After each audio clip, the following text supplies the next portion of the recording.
amigues de la Esquina Rosada, bienvenidos y bienvenidas a un nuevo capítulo de Leer en tu casa. En esta ocasión están con nosotros las amigues de Psicóticas e Inseguras, una serie que comenzó en el 2016, ya llevan como 3 años arriba y en plena pandemia sacaron una segunda temporada. Así que, hola pues chiquillos, ¿cómo están? Hola, bien, ¿y ustedes? Gracias por invitar. Bien también, estamos con Diego igual. Hola, Hola ¿qué Diego. tal? Hola, hola. Una Hola, vez Diego. más. Bueno, agradeciendo la instancia y su tiempo, para comenzar esta entrevista me gustaría preguntar de esto como acerca de los inicios de la serie. Me gustaría preguntar si es que siempre, por ejemplo, tuvieron en mente una segunda temporada y dentro de eso mismo, ¿cómo es que ocurre esto de que empiezan ¿cómo se crea la serie? Ya yo voy a hablar como creadora, porque la serie empezó por nuestra amistad un poco con la PAME, que nos juntamos en la universidad, hicimos nuestro proyecto de título, nos conocimos poquitito antes y teníamos muchas aficiones en común y empezamos a trabajar en un proyecto juntas que originalmente nosotras queríamos actuar y estaba un poco inspirado en nuestras historias personales. Era como una especie de proto-psicóticas, pero en ese momento no nos dejaron hacerlo, o ya, filo, nos dijeron como no son actrices, no es lo ideal, esta serie no se trata de nada. Entonces en ese momento dijimos ya, filo, hicimos otra cosa, también ligada a la internet, que era una serie de televisión supuestamente, pero después entendimos que en verdad era una web serie. Y posteriormente a eso seguimos juntándonos porque no teníamos trabajo y queríamos hacer algo con lo que pudiéramos presentarnos como entrevistas laborales, como experiencia.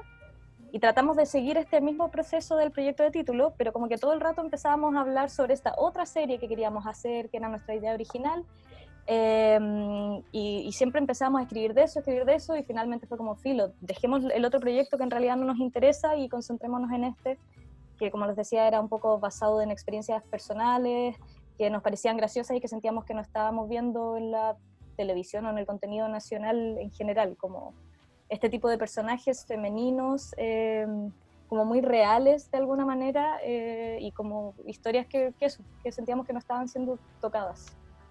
Así nació.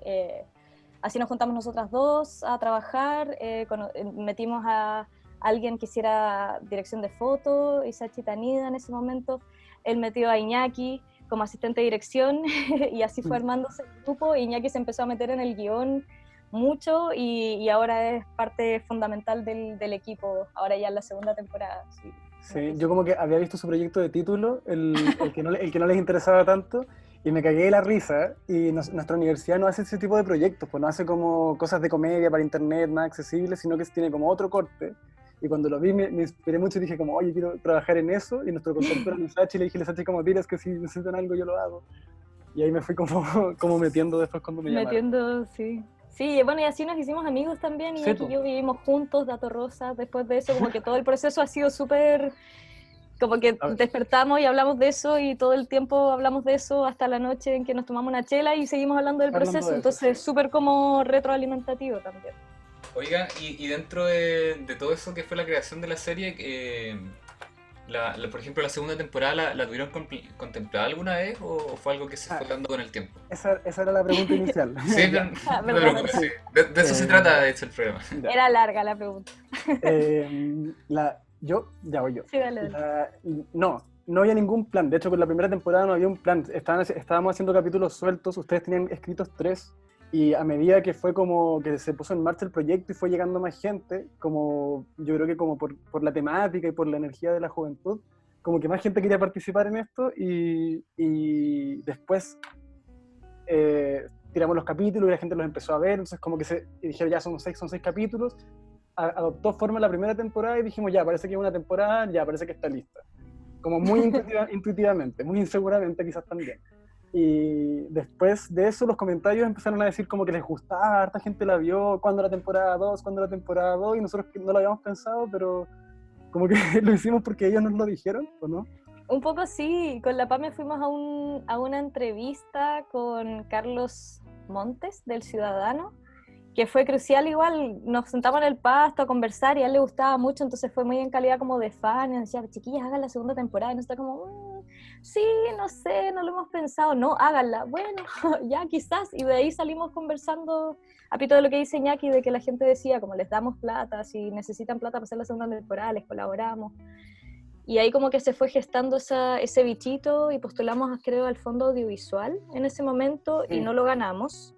Sí. No me acuerdo bien por qué. A los fondos de cultura. A los fondos de sí. cultura. Es que habían justo hace poco abierto por primera vez una categoría que contemplaba webserie. Como que estaba pasando el fenómeno webserie. Claro. Entonces ahí dijimos, ya postulemos, igual nos esforzamos, pero no tuvimos algún problema y no quedamos. Y en paralelo estábamos haciendo un crowdfunding porque mucha gente quería darnos plata, entonces dijimos, pues, si no nos sale por el fondo. Y después nos ganamos el crowdfunding, y después de eso nos ganamos el fondo y ahí pudimos hacer la segunda temporada y dijimos ya vámonos en volar un poquito más. Oye, cabres, ¿y qué aprendizajes sacaron de la primera temporada que sienten que pudieron como arreglar o mejorar en la segunda temporada? Buena pregunta. Buena pregunta. Y mira, hicimos la segunda temporada de una forma súper distinta a cómo hicimos la primera.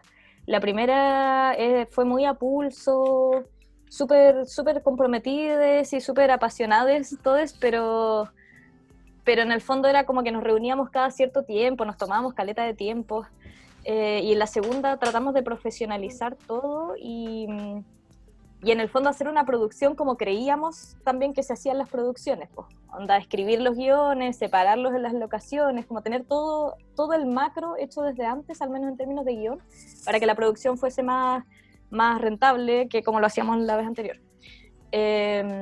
Enseñanzas, hoy no sé, yo como que siento que algo muy cursi, que es que finalmente lo más importante, creo yo, dentro de todo es que el equipo quiera trabajar en lo que estás haciendo y que lo que sea que estés haciendo sea sincero y honesto y que tú al menos quieras hacerlo, como que eso convoca a más gente y hace que no sé, que las personas estén alineadas de alguna manera y dando lo mejor de ellos, independiente como de que sea un trabajo, ¿cachai? No sé.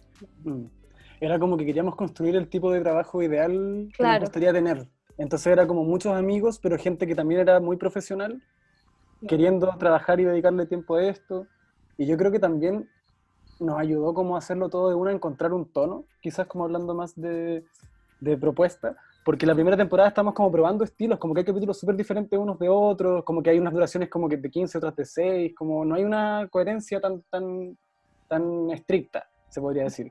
Pero yo siento que se ve el viaje, como que se ve a nosotros buscándolo en los primeros capítulos y llegando a algo en los últimos. Y yo siento que cuando lo entendimos dijimos como, ya entonces la segunda temporada podemos radicalizarla desde este aspecto y tener unas opiniones que eran un poco más pensadas de antes, en vez de como exploratorias, como lo fue en la primera temporada quizás. Entonces siempre estuvo el bichito de la segunda temporada. Sí. Quizás inconscientemente, no sé, es que era como el bichito de querer hacer cosas que nos gusten y que no parezcan un trabajo. Claro. Y ese bichito creció mucho. Qué bacán. Oigan, y dentro de lo que les gustan los capítulos, ¿tienen algún capítulo como regalón, por ejemplo? ¿Alguno que les guste más, que por alguna razón en particular? El 5. El 5 de la segunda temporada diría que es el capítulo regalón, ¿o no? Estoy mirándote a ti, Iñaki, a ver si asientes. Sí, es que es como la respuesta obvia. Es fácil igual decir, claro. El capítulo musical, musical. En la universidad. El capítulo musical. Sí. También es mi capítulo favorito. Bueno. Buena, qué bueno. Sí.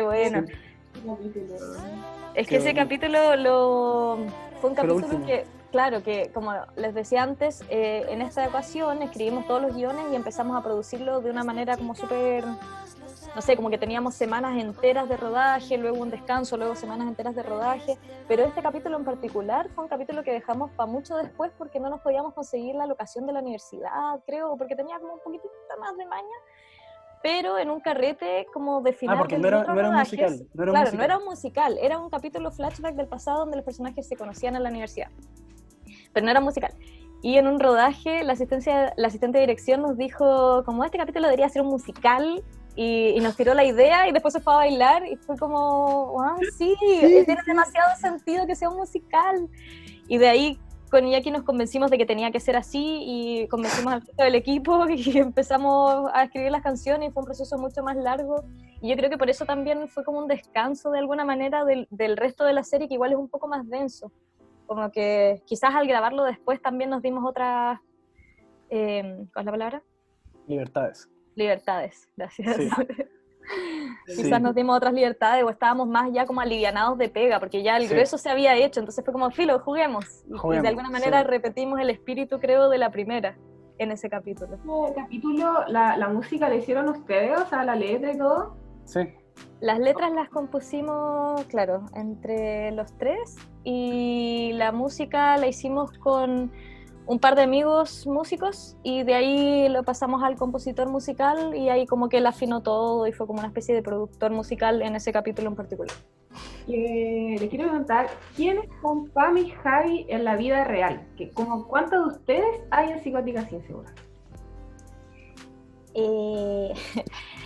Hoy no, así como un porcentaje no te sabría decir, pero no, hay harto de nosotras. Yo creo que desde la primera temporada a la segunda tratamos de resguardarnos más y pensar en los personajes como personajes, pero en la primera éramos muy nosotras, inspiradas en historias muy personales que obviamente después íbamos ficcionando y metiéndoles más, prestándoles ropa en el fondo, como ocultando ciertas cosas.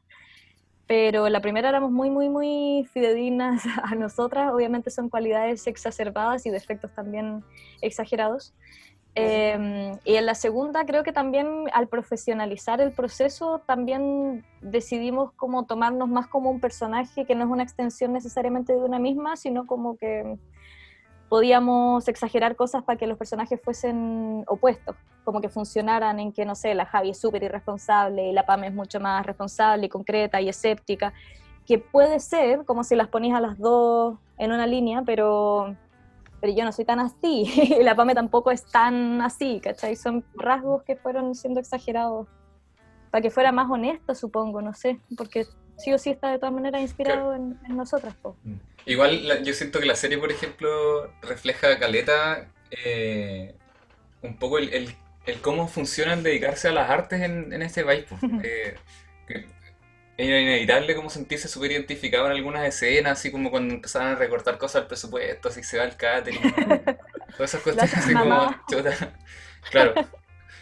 Y de hecho me gustaría preguntarles acerca de eso, como que, ¿qué opinan acerca de eso? Como del reflejo que tiene, porque yo entiendo que he leído algunos artículos de la serie donde dice literalmente como la serie refleja un poco acerca del fraude universitario y ¿cuál es como su observación acerca de ese tema? Sí, o sea, es que claro, al hacerlo tan desde nuestra vereda en el fondo, reflejó mucho la situación en la que nos encontramos, ambas personajes egresadas de una carrera artística, un poco sin campo laboral o como construyendo ese futuro.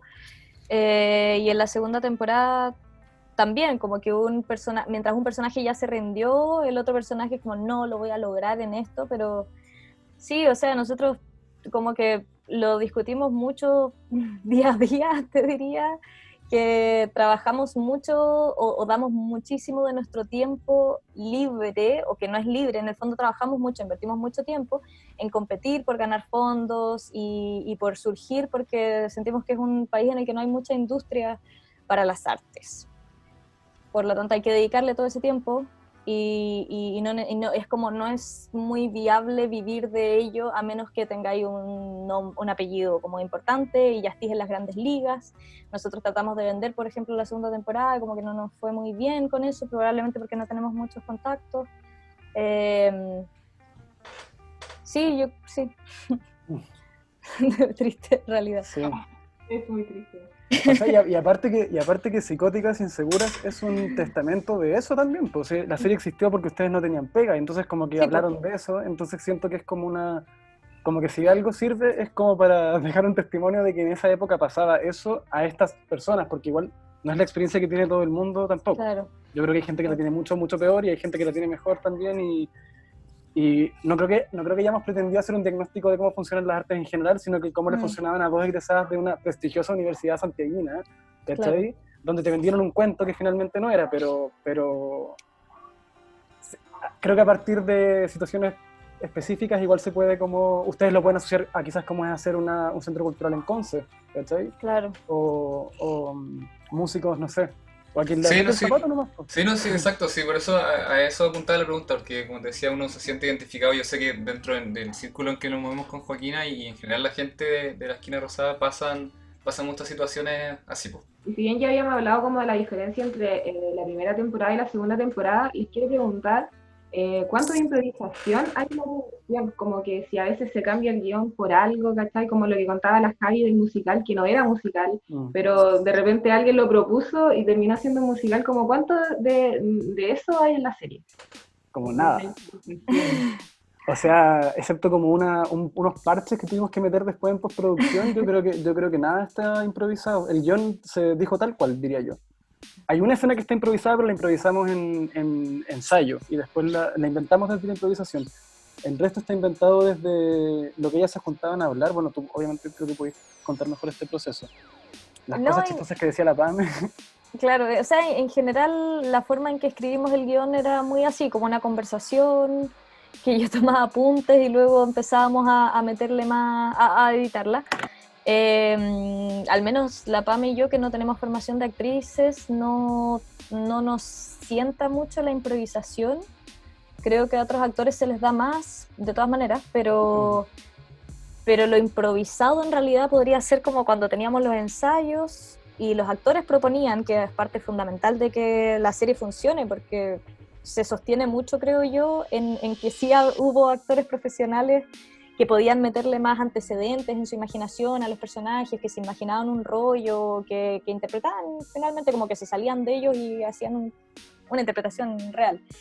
Pero en general es bastante calcado de lo que escribimos. Lo que sí creo que podría ser más improvisado es que como con Iñaki vivimos juntos y conversamos mucho y probablemente antes de los rodajes igual conversábamos y llegábamos como con nuevas pequeñas ideas, como no me maten, pero vamos a hacer que el personaje ahora se coma un Chocman, no sé, como pequeñas cositas así que creíamos que le podían dar más minucia, no sé. Y como que nadie nos podía decir que no, era como así. Sí, ayer nos quedamos hasta las 3 de la mañana hablando y bueno, ahora el personaje va a estar... Come Chocman. Sí. En una manía de rodajes. En manía de rodaje, sí, totalmente. Claro, esos pequeños detallitos en funciones creativas, artísticas, como que es inevitable que pasen de repente. Sí. Es bueno, yo creo que es una buena señal igual, estar como un poco loco, dándole vuelta. ¿Y han pensado, por ejemplo, en alguna, en una tercera temporada, por ejemplo? ¿O es muy polémica la pregunta? Es que más que polémica es como que no hay una respuesta. Yo creo que si tuviera que ser como sí o no, la respuesta sería no. Pero también eso pensábamos después de la primera y pasó lo otro, entonces es como que hay una... Cierto. Podríamos no hacer nunca nada más de Psicóticas, jamás, partiendo la semana que viene, o podríamos hacer 10 temporadas y me parecería igual de coherente, ¿cachai? Ya entiendo, o sea, que queda una respuesta abierta. De hecho, creo que sí, no, bacán. Igual creo que, y esto lo has dicho tú en otras ocasiones, que solo puede ser que la respuesta para hacer una tercera temporada sea que queramos hacerlo, en el fondo, como que algo pase, se alineen los astros y digamos como así, de esto queremos hablar. Sí. Pero si es que no está eso, que todavía estamos cansados porque recién estrenamos y ha sido un largo proceso, no sentimos que no vale la pena porque eso es como el espíritu igual. Sí, pues yo siento que la serie más como de que pasen grandes cosas se la juega en que pasan pequeñas cosas que identifican a muchas personas, como que viene de un lugar real, o esa era la pretensión, y yo creo que también eso es como lo que nos dicen los comentarios y lo que sentimos que conecta la serie. Entonces no es como que estemos a la espera como de una gran trama ¿cachai? Sino que yo siento que estamos a la espera de que se repita ese fenómeno que no importa cuánta plata tenga asociado al proyecto, igual va a funcionar, ¿cachai? Que es como... Porque si no el proyecto se cae entero, da lo mismo que se vea bonito, da lo mismo que sea profesional, ¿cachai? Creo que tiene que partir como de una pulsión, como cuando éramos estudiantes y grabamos en la calle con 5 amigos, ¿cachai? Que fue como partió y eso yo creo que es como lo que no hay que perder de vista en un proyecto como este. ¿Cómo ha sido la postproducción de Psicóticas Inseguras como en este contexto de pandemia y en el contexto de revuelta social? Porque como que se juntaron las dos cosas y ya había salido la primera temporada, pero ahora como que lanzaron la segunda en plena pandemia y no sé, pero igual complicado, ¿no? Ah, ha sido largo, muy, muy largo. Piensa que estábamos en postproducción para el estallido y ya llevábamos un buen rato en postproducción, o sea que ya habíamos grabado muchísimo antes todo. Entonces como que eso nos puso en perspectiva también de decir como, chucha, ya quedamos atrás, están pasando cosas más importantes, no somos relevantes, no sé, nuestro mensaje es frívolo, lo que sea, como que no nos insegurizó mucho habernos quedado atrás. Pensamos también en regrabar ciertas cosas, pero ya estaba todo escrito previo al estallido, entonces no iba a funcionar, pues habría que haber escrito la serie de nuevo. Con la pandemia, no, ahí ya está, fue como, este es un buen momento para estrenar. Sí, es un buen momento para estrenar. La gente está triste, necesita contenido, solo tiene sentido. Pero de alguna manera también viendo, porque en verdad ha sido un proceso muy largo, lo he dicho mucho, pero en verdad ha sido muy largo. También viendo la serie después, siento que funciona de alguna manera como una especie de cápsula del tiempo en que decimos como, oh, chucha, en verdad estábamos todos dormidos, pues como que padecíamos ciertos males, pero no los problematizábamos o no los verbalizábamos. La PAM estaba endeudada con el CAE, como que todo en la ciudad es un tedio y eso es algo que queríamos igual reflejar. Entonces está ahí y se siente, no sé, coherente, no sé. Oye, igual lanzarme entre medio por 10 que recuerdo. ¿Cómo nació esa idea? Necesitábamos contenido.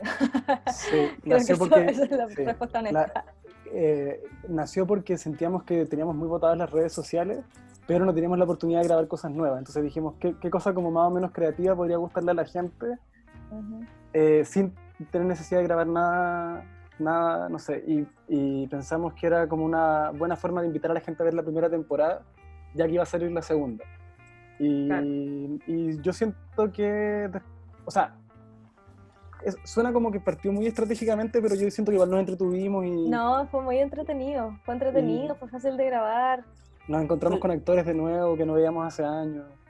Sí, tenían Sí. cosas interesantes que decir, fue bueno, Sí. fue bueno. Pero bueno, sí, eso me recuerda en verdad la pregunta que hiciste de cómo fue hacer la postproducción en pandemia.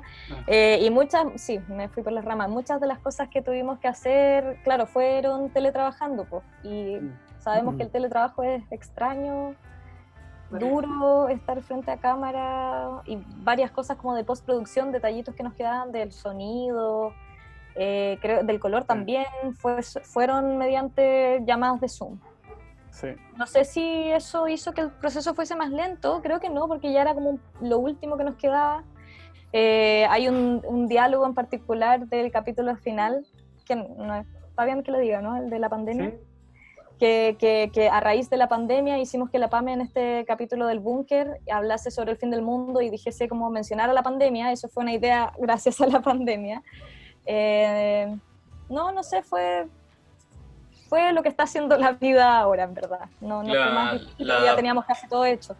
La adaptación igual, pues ahí ha sido súper cuático en realidad esto de usar Zoom. Bueno, a raíz de eso, claro, salen ideas, pues, como lo que yo les iba a preguntar, Claro. de hecho, ese capítulo del búnker, cuando hablaban de la pandemia, me preguntaba si es que lo habían como grabado ya con la pandemia existiendo o había sido como casualidad de que... Bueno, ahora lo sé. No. Sí. Oigan, ya estamos llegando a la parte final de la entrevista. Me gustaría hacerles una pregunta como para la audiencia, en realidad. Bueno, en realidad todas las preguntas son para la audiencia, pero esta en particular. Que es que si tuvieran que darle un consejo a esas personas que quieren de repente lanzarse con un proyecto audiovisual, pero todavía no se atreven, ¿cuál sería ese consejo? Yo les diría que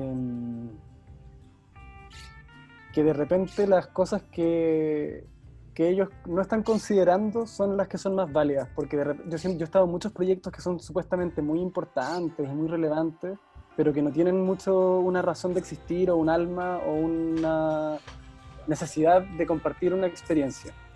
Y esos proyectos se sienten así cuando uno los ve, ¿cachai? Se sienten más fríos, se sienten un poco más distantes.